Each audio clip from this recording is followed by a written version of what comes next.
Know that whoever is deprived of eternal happiness is so because they did not travel the spiritual journey. Whoever did not travel could not out of either ignorance or inability.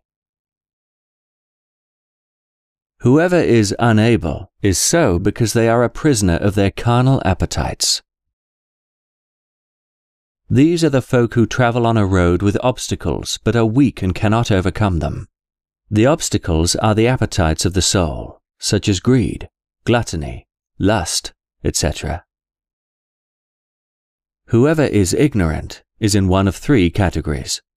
One is the unaware, like the person who sleeps on the road while a caravan passes by. The second are those led astray, like the person whose destination lies in the east, but they proceed to the west. These people hold a belief that is contrary to the truth. The third are the deluded and vain. These are the ones who suffer the greatest loss, as they have made effort and think they've accomplished something, but have been in error all along.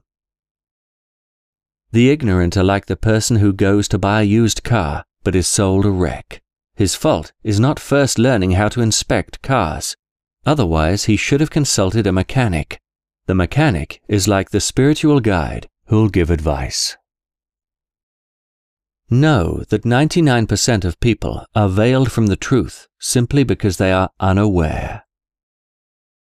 These people cannot cure themselves because they do not know of their own illness. They need a spiritual guide to show them the way. For there is no treatment for the exhausted person who falls asleep, except for an alert, compassionate person who comes to wake him. This compassionate person is the messenger, just as all prophets before him, who were sent to warn those who are unaware. However, many of the scholars today are themselves asleep, so how can they awaken others? Their followers are like the person who falls asleep, and he is woken up and given alcohol, so he becomes drunk and falls deeper into sleep. In this era, righteous religious scholars are scarce, so the disease of ignorance is chronic.